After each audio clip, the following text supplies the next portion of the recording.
That's perfectly fine.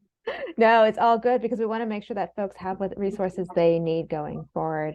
Um, I have been using this curriculum with teachers in classrooms pre-pandemic, during schools all being shut down. And I'm going to say as schools have reopened, but I'm not going to say that school is normal as it was several years ago because we're not quite there yet by any stretch of the imagination. And so all of your concerns, I've heard them all before. I had them myself. I was that person who'd like go sneak up next to an eighth grader and be like, tell me how much you hate this because everyone hates math class. And I tried to beg the students to tell me how much they didn't like it for years, and they loved it. And it was so fun and so delightful. And it's just great. So I hope that you all give this a try something new. I know for some of you this could be a little different, but it's exciting for students. And I've seen students come to life who maybe didn't always love math, but learned to fall in love with it throughout the year. I'm going to take you through sort of a tour of Algebra 1 to get us started, showing you some of the resources that we talked about, making sure you get started with classes. But I also want to make sure that I answer any questions that you have as well. So feel free to sort of chime in with questions. I'll be honest, I have a hard time looking at the chat and walking through. So feel free to unmute yourself and just say, I have a question. And I'll make sure to make sure we get to it. Okay, friends. So when you log into teacher.desmos.com, you should see here at the top these colorful little banners here for Math 6, 7, 8th grade, and Algebra 1. And I hope you notice right off, like, I love the little crab and octopus for Math 6, and my ninth graders would absolutely hate me if I showed them that. As we sort of go on the grade levels, the illustrations become more, well, appropriate for high school. So we'll dive on in here with Algebra 1. No matter what grade level you teach, you'll have access to those 6th, 7th, and 8th grade lessons. And not to say that our Algebra 1 students are 6th graders, but sometimes we need to go back and support with some previous knowledge. And we're able to do so by assigning activities from other grade levels. I'm going to dive on here into the Algebra 1 overview. And so this lets us know what are all of the units. We're going to be diving in specifically to Unit 6 today. We also have in here a family introduction letter to let families know just sort of how the curriculum is and how it might be different from how they've experienced math before. All of the standards and routines, these are based on Common Core state standards. And also further down at the bottom, we also have the different routines that you will find and where you can find them.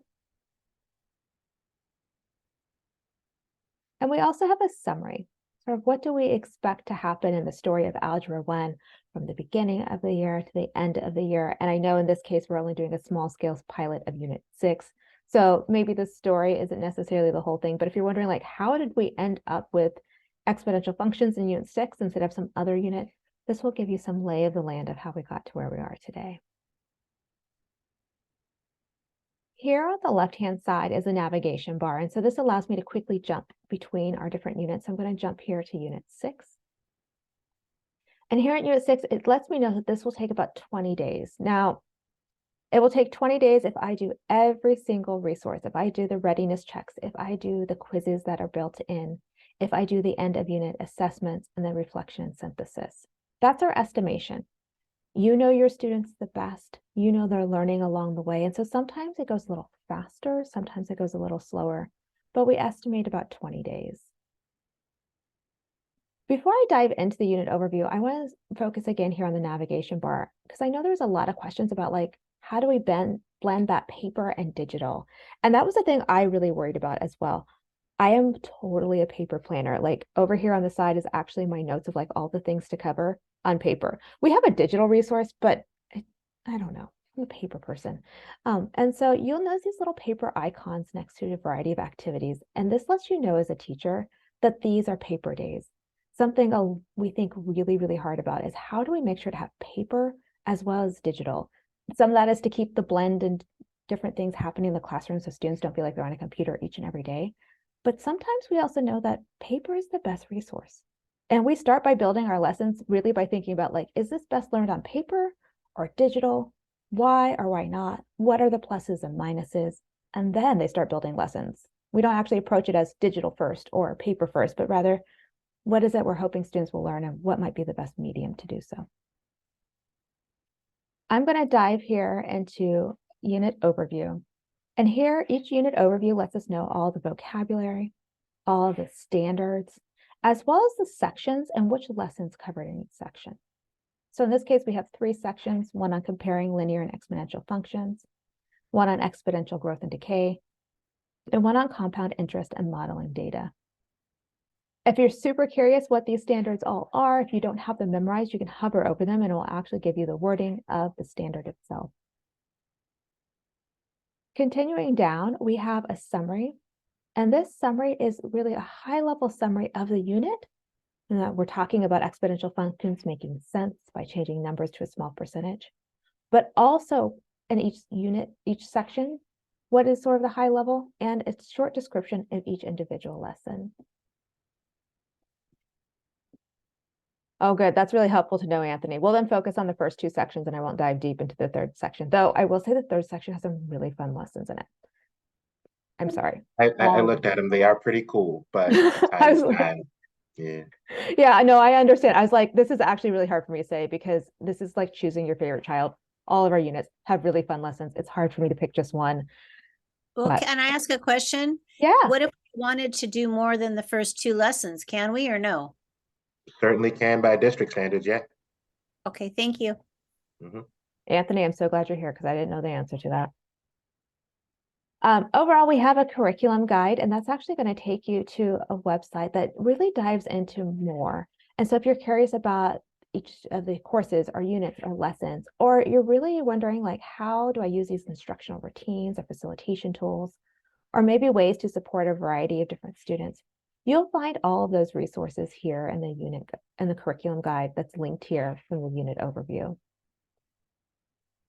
I'm going to come back to this cool downs here in a second because I want to point out a few more resources that I think could be super helpful. I know high school is a little different from middle school, which is also very different from elementary school. But if you have families who are wondering, like, what is this and what is my student supposed to be learning?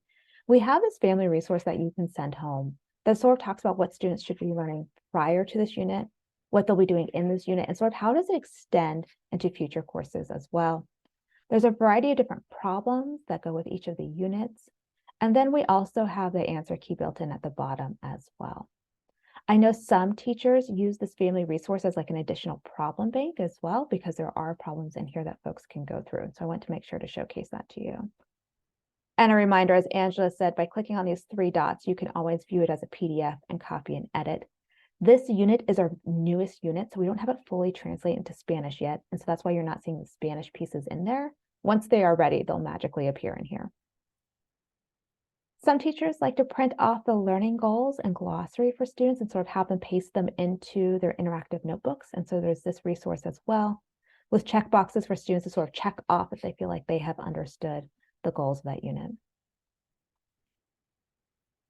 I hope we don't have to go back to remote learning. I think you all are there with me. But if we did, there is guidance for remote learning if something happens and school needs to be shut down for a little bit. I won't dive too deep into there, but do know that resource is available for you all. I'm sorry. Where did you find those family resources? Yeah, those family resources. So I'm in Algebra 1. Yep. And then Unit 6. Yep. I am in the unit overview. Uh-huh. And then down at the bottom, you should have family resources. My screen looks a little different. Oh, you might not have full curriculum access. Can you drop your email address into the chat and I will get that set up for you and we'll see if that fixes it. Okay. Will we all have that by tomorrow? Oh yeah, I'm going to get that turned on while I'm talking. I can multitask. Okay. Because I'm just looking at your thing. I'm not even trying my own. So I just want to make sure. Yeah, no, we know that there are some folks who might not have access and we were trying to figure out who they were and we couldn't do that quickly, but I can do this part quickly. So Robin, you know how to get into the thing? Well, yeah, I'm in it, but my screen looks different than hers.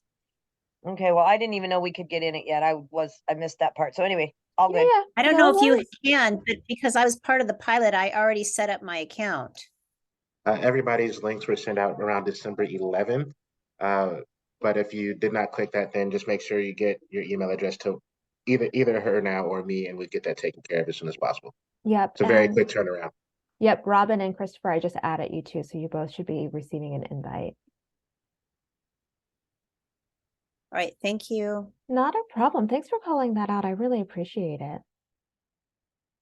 Okay, so the unit facilitation guide is found there on the unit overview page, and this is really super helpful for high level unit planning. It lets us know like what were those things that students should have learned prior to jumping into this unit? What are the things that we're going to focus on in this unit, and where does that connection build to future learning? Both future learning within the course of Algebra 1 as well as in Algebra 2.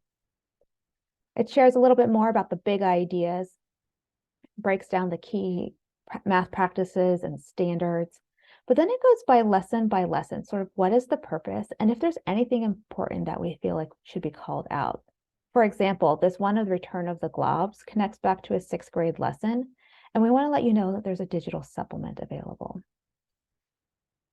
Also at the very bottom, as I hear that sometimes there might need to be some ways of making sure that we are able to go a little faster, maybe a little slower, that's totally fine. We provide this information about suggestions for consolidation or omission. We know that the school year calendar has a tendency to sneak up on all of us as teachers, and so we want to provide some different ways that you'll be able to condense that if you need to. Okay, friends. Robin, I just invited you as well, so you should now be able to see this family resource once you log in. Any questions about sort of the unit overview? Yeah, I'm sorry. I logged in. Mhm. Do I need to log back out and then log back in then? I don't think so. I think you can just hit refresh and it will come back. Okay.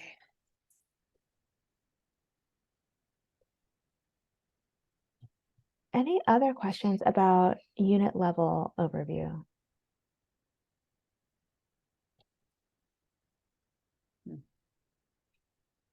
Sorry, I have a quick question. I Yeah. joined the, this, group like a minute late. Yeah. Are we supposed to go to Desmos and then do the activity together, or we just watch what you are doing? Totally up to you. Some people like to follow along by clicking through themselves to make sure they have access and sort of build some level of muscle memory.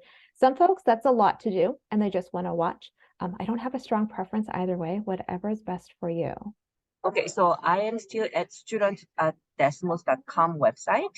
Awesome. To get to the teacher curriculum view, where do I go? You're going to go to teacher.desmos.com, I see. and that's going to bring you to a screen that looks like this. If you don't see these colorful boxes at the top, let me know by dropping your email address into the chat, and I'll make sure that you have full access. I have Desmos Math 6-1A. Yeah. Then do I click try it for free button? Let me see if it will take me. If you can drop your email address into Oh, you know what? chat, When I'll go I ahead and click get that you button, access. I see course 6-7-8-1A, so might be the right place, I think. And then you can click A1. Yeah, so it's not, yes, same thing. Yes, wonderful. Thank you. You're welcome. So in A1, we're here in Unit 6, and we're here at the unit overview level. Any other questions about sort of the resources here at the unit overview level?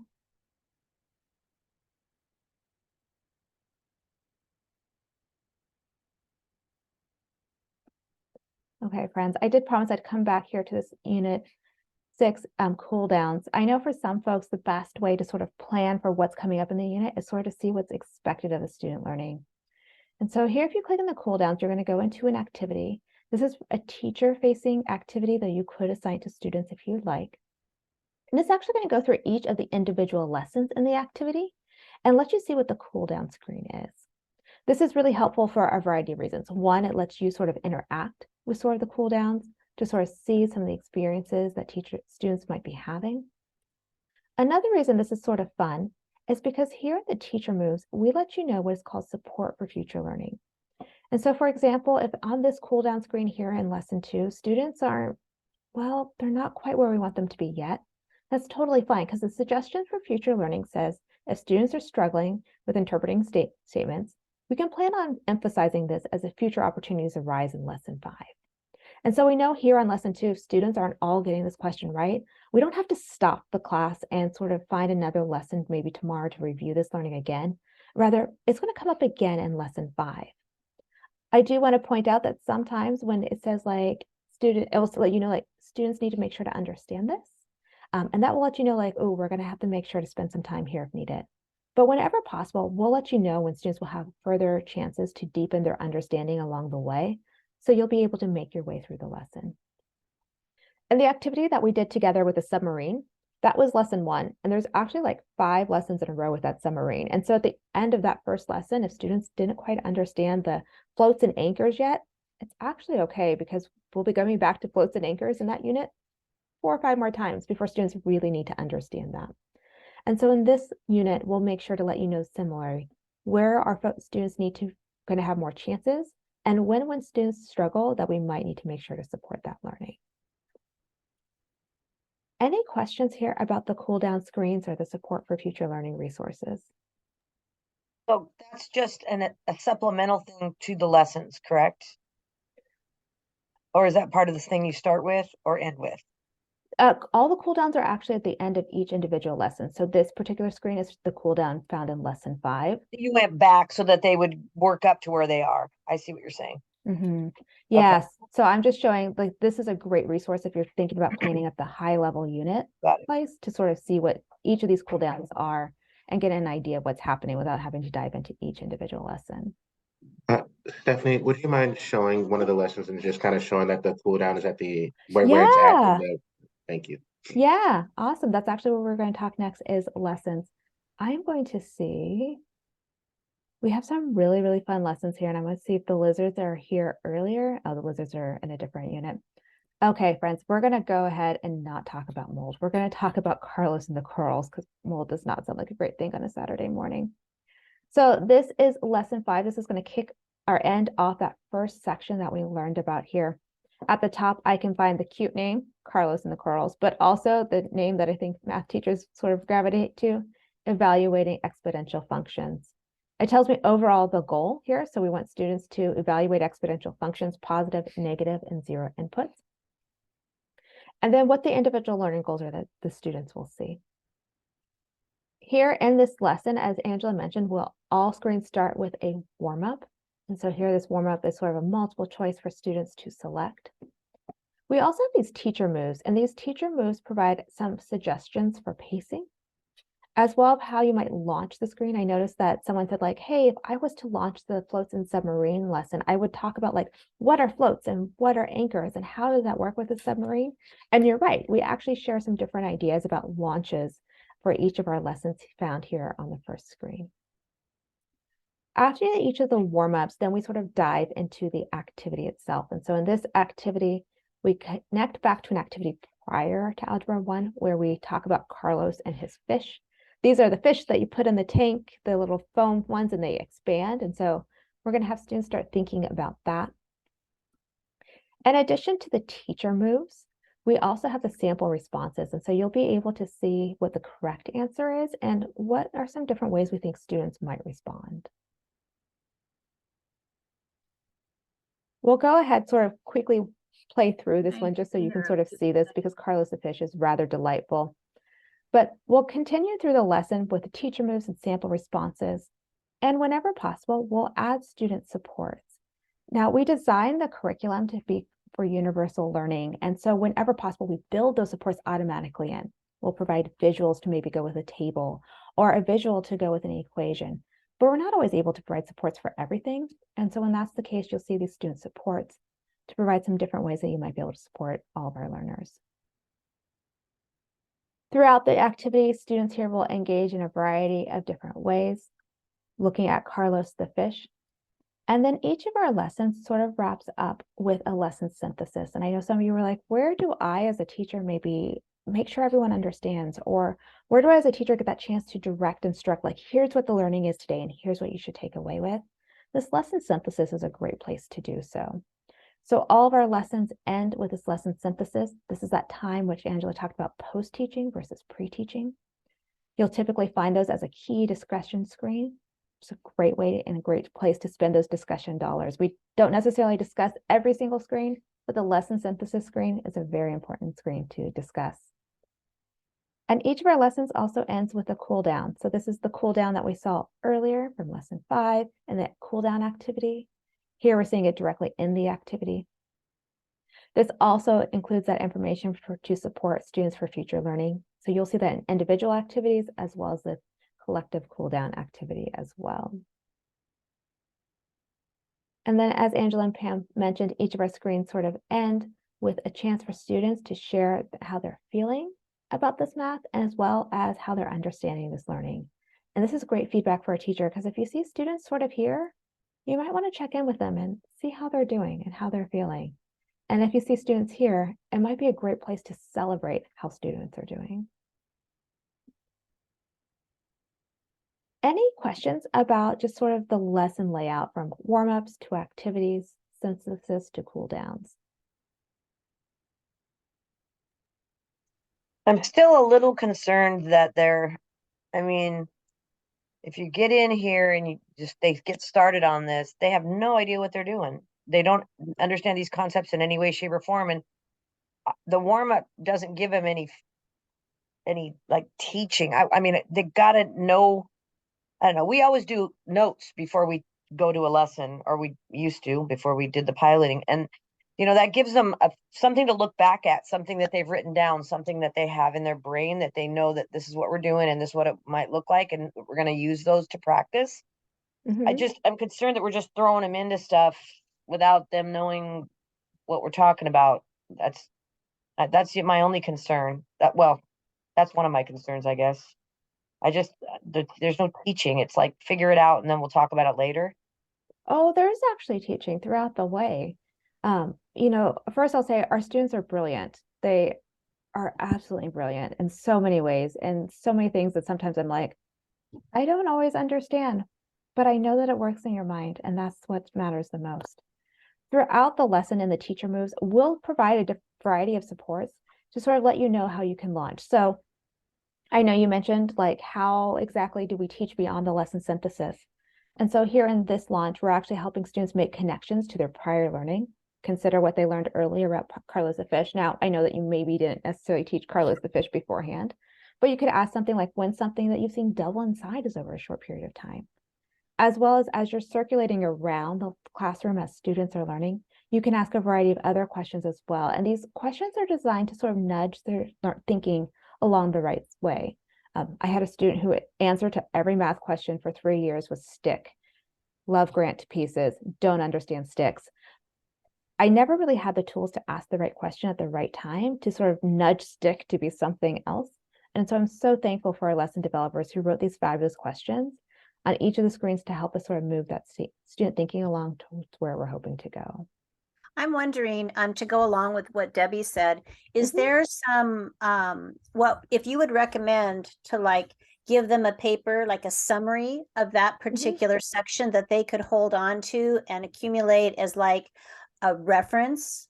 Would it be like the note is, so this is the notes here that you would do? And then you could give this to them as a booklet, and then they would have that to go back to as reference.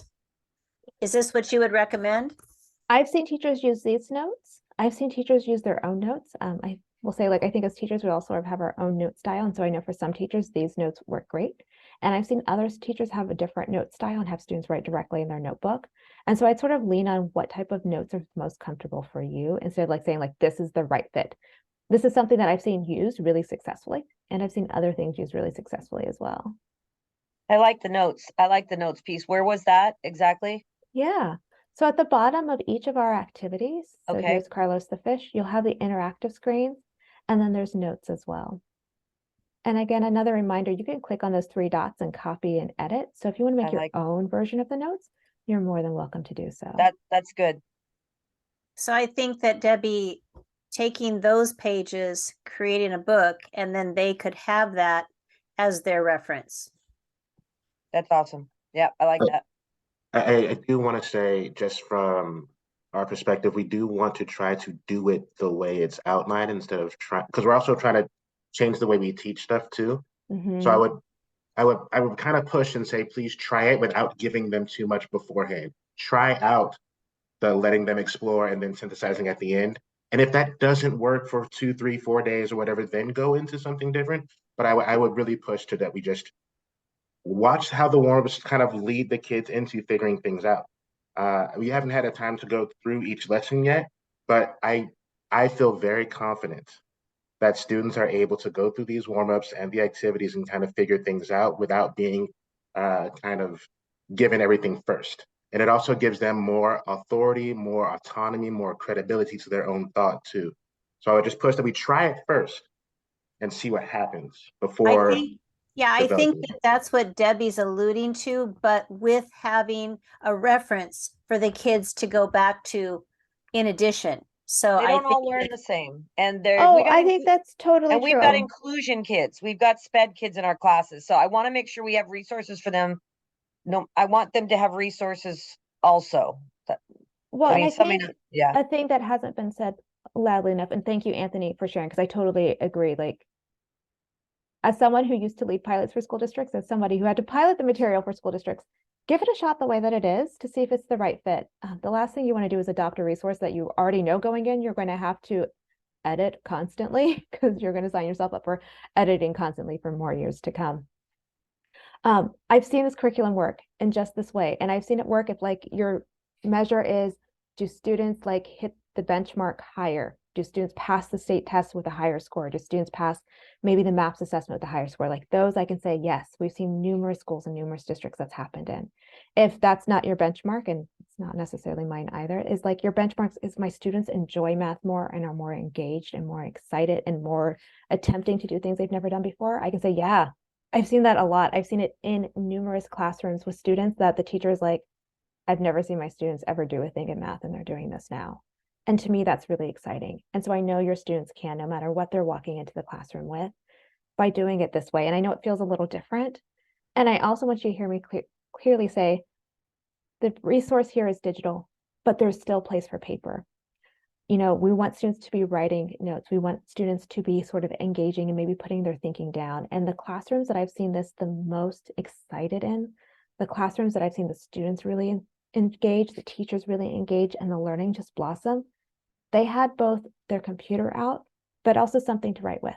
And maybe that something to write with was printed notes. Maybe it was a notebook. Again, that was sort of dependent on teachers' preference, but students were writing. The other thing I saw was that students were talking. And so maybe here on the warm-up, the teacher was actually just displaying the screen and saying, hey, in your table group, can you all agree on which ones you would select and why? And they would do that so that students were talking with each other and trying to communicate with each other about what was happening and not just one student on one screen. Now, I know for some teachers, the thought of 4 students trying to argue about which one of these they would agree with and why can be hard. But I also know it's a great way to celebrate student brilliance, to get students engaged in math when maybe they haven't been engaged before.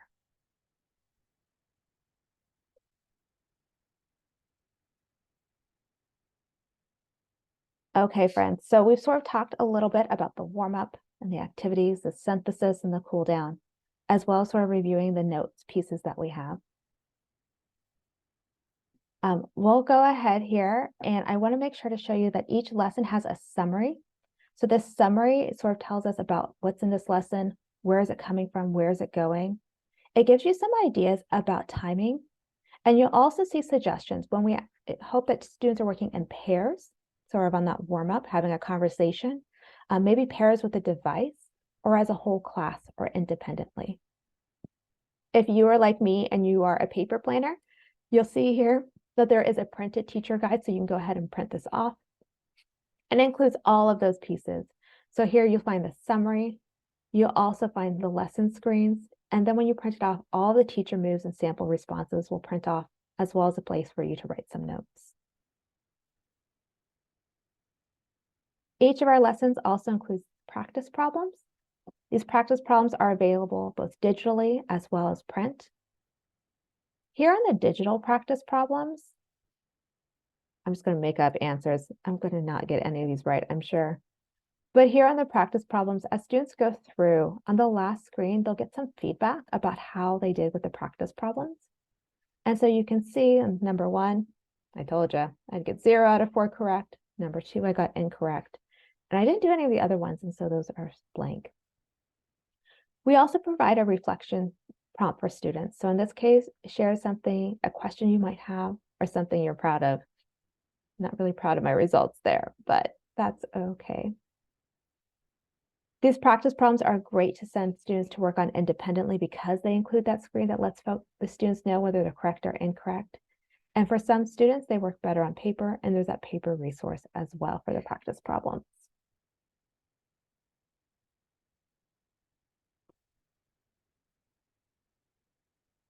Any questions about lessons before I show a few more things at the unit level? Yes, I have just a quick question. Sorry. No, So apologize. sorry about the paper with the things. When I went there, it's just a preview only, so it's not ready yet. Is that right? Oh, can you drop your email address into the chat and I'll make sure to turn on access for you. Oh yeah, thank you. Yeah, not a problem. So my question, Stephanie, Yeah. is the practice Mhm. exactly the same as the Desmos activity, or is it Mm-mm. slightly different? It is slightly different. Okay. So it's additional problem banks. I will say that the print and the digital are the same whenever we can make them the same. But like, for example, here on 3.1, there's no way on the print to make this happen. It's just not possible. But we will tell students to put dots on the paper. But the problems are the same. Any other questions about the print, or sorry, about the lesson resources?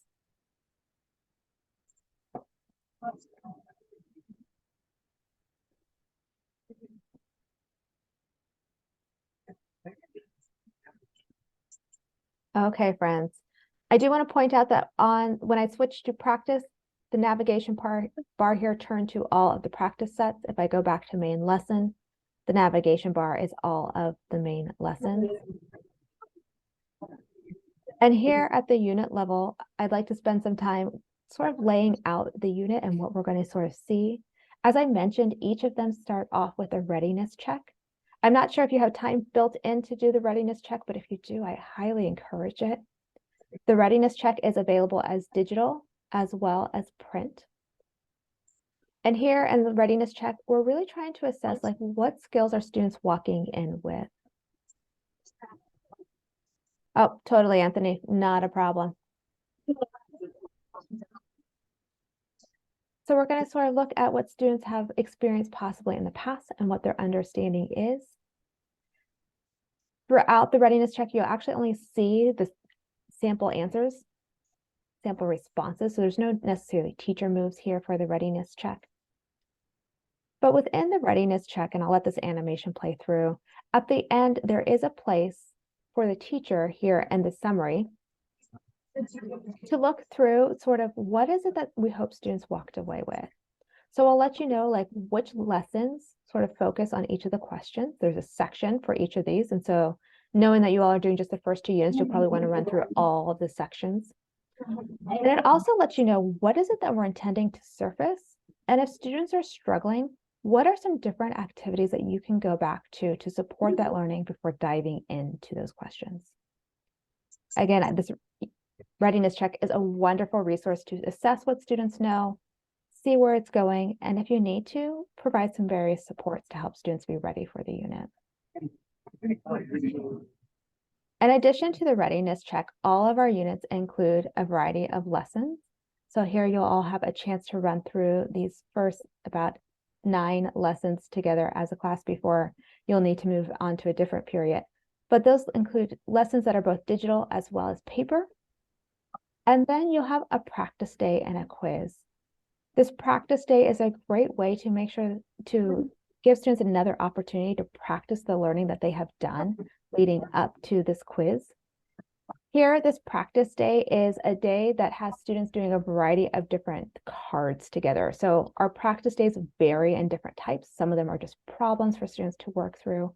In this case, they're cards for students to walk through. Sometimes they're stations and things like that. Go ahead, Anthony. Yeah, just going back a little bit because a question I wasn't able to figure out earlier. So if you Yeah. go all the way to the top Mm-hmm. and we're looking at the readiness check, one of Yep. the things it suggests is pacing it throughout the unit. Is there Yeah. a way to just like break it apart and like I know how to copy a slide and put it into a different thing, but is Mm-hmm. there a like a guidance for like, hey, if you want to break this apart, these two slides can go before this lesson, or these slides can go there. Oh, Just like guidance wise, or is that just, up to yeah. you? I think that's up to you. I don't know. Fair enough. So it is the whole lesson is what is called out. That would be helpful. And the whole, like, so here it's all craft a graph. Mhm. It doesn't do a particular piece. However, you probably do want to look through it and see if you need to do the whole thing or not to be able to copy those individual screens into the lesson. Word. Uh, And for people who don't know what I'm talking about, if you want to know how to edit stuff, I can make that a separate thing, but I don't think you want to get into that during the pilot. But we can like edit out lessons and things of that sort. At the very least, I can tell you how to put your kids' names in something instead of the generic names that are there. But that's not like we can do that later. Yeah, I will say one of my favorite things about the Desmos curriculum is everything's able to be copied and edited to meet your needs. I remember spending quality time with a copy machine and post-it notes and whiteout to make that happen. And this is a little quicker than a copy machine line, post-it notes, praying the copy machine does not jam, and all of that. And so this is something you can truly make your own. And I also want you to hear me say loudly, teachers don't have enough time. You don't have enough time to make photocopies, to go to the bathroom, to eat lunch, to do all the things, grading, emails, all of that. And so I want you to feel zero pressure to do that as well. Can I ask a technical question? Yeah. We use Canvas Mhm. in our schools. So what is the best way to assign Yeah. an activity through Canvas? Like, is it embedded? Can we do it per classroom? Like, is it like I know we use like Edpuzzle and that kind of stuff where you can like assign it, like, does that Totally makes sense. If it's okay with you, I'm going to show one other thing in this here, the quizzes, and then I will go back and make sure to show you how to do that with Canvas when we set up a class. Is that okay? Yep. Cool. You all should have time here to end your two sections here with the quiz. This quiz lets you know the learning goals that are assessed as well as the standards. They'll also let you know which lessons these come from. So necessarily, or not necessarily in lessons 1 and 2, do students need to understand and walk away with some key learnings, but here by lesson 3, we will hope that they're able to create equations, tables, and graphs of linear and exponential functions.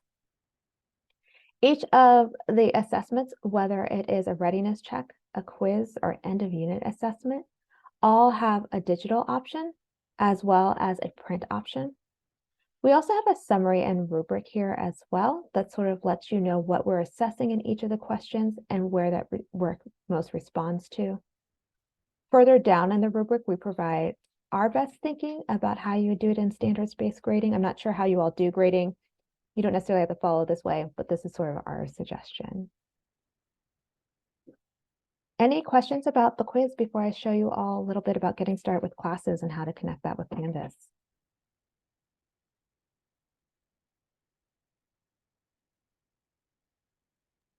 I do have a question. When it says like, for example, that the wolves were introduced into Yellowstone, it says problem 5.1. Is that referring them to a section where they did this similar problem? No, it's letting you know that this problem is actually going to be multiple problems. So this is problem 5.1, then 2, and then 3. We break it up on slides. Oh, Yeah, don't apologize at all. It now that confused I me see it, too. that's yes. Okay. I got confused myself the other day and I was like, wait a minute, I know how this works, I think. So it totally makes sense. Okay, friends, I'm going to show you all how to set up classes. And so here in the top right, you should see your name. In this case, it says my name, and we're going to go ahead and go to manage classes. I don't have any classes started, but if you have classes start, you'll see this. And I'm going to add a class name. In this case, my class name is going to be demo. And that's it. You made a class.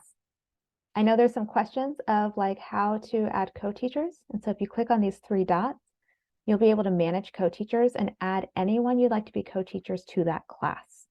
You'll need to add them to each individual class, and then they'll be able to see the dashboards, pause, pace, anonymize, assign lessons, all of that and more, just like you do.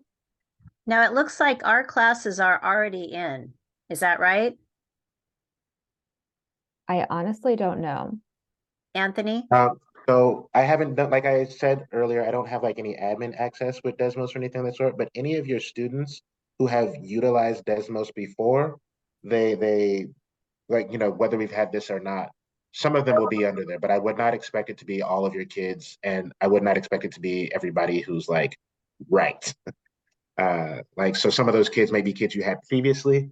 Some of those kids may be kids that you don't currently have in class. So I would not assume that what you have now is accurate. Okay, so just create new classes. Thank you. Yeah. Yeah. We have time for that. Yeah. And then you're going to go ahead. Well, and let me say, like, all you do to add classes is just click add classes, and that's it. Then you're going to add your co-teachers if you have co-teachers.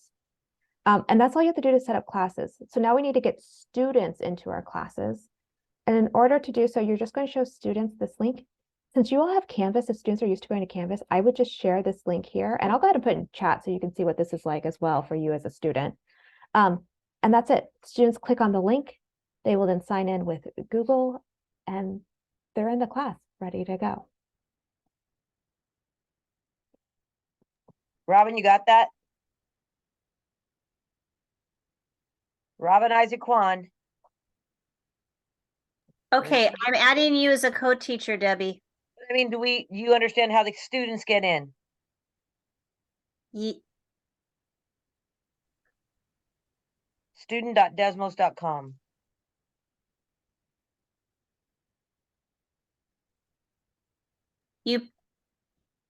You put this on the canvas and then they can click Yep. in. Yep. And I'm adding you as a co-teacher.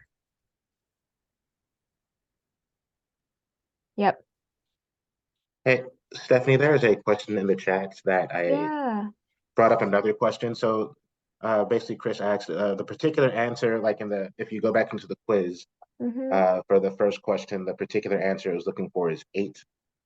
So is there a way for us to go in and look at those accepted responses and change what we accept?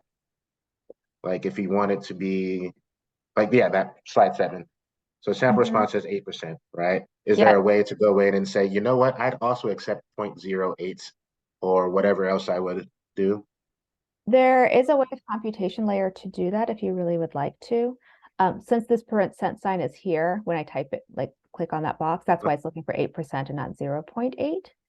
And so Right. that could be a thing to point out to students, but there is a way with computation layer to remove that if you'd like. Okay.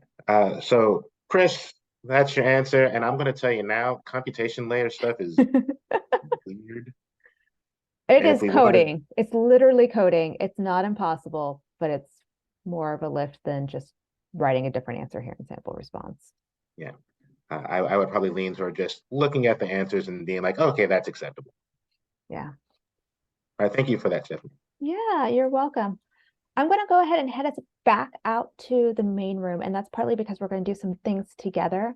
We're also going to make sure that you all have Pam's email address. As Pam mentioned earlier, she's going to be the one supporting you all throughout the pilot. If you ever have questions, please don't hesitate to ask. Our favorite thing to do is supporting teachers each and every day, and so we'd love to support you along the way. Okay, friends. I don't know that when you were doing the student.desmos.com and stuff, that really didn't show us how to get, I mean, is there a way that when they do an assignment that the grades go into our Canvas page to our It does Skyward? not. No. Okay. Yeah. Great question, Debbie. Okay, friends, I'll see you in the main room.